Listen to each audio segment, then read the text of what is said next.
Dear God, shut the fuck up.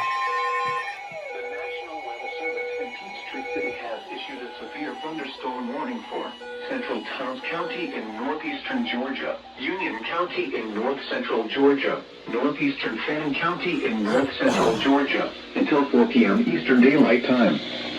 At 6 p.m. Eastern Daylight Time, a severe thunderstorm was located over Old Town, or near Blairsville, moving west at 5 miles per hour.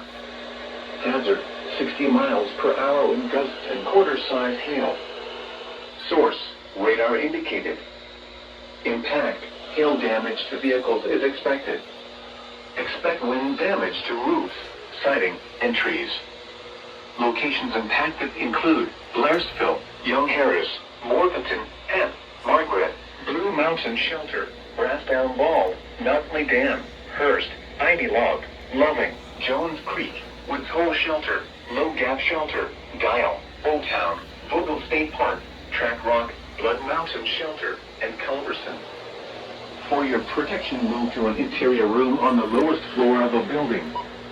If you see wind damage, hail or flooding, wait until the storm has passed, and then call the National Weather Service toll-free at 1-866-7-634-4664 or tweet us your report at NWS Atlanta.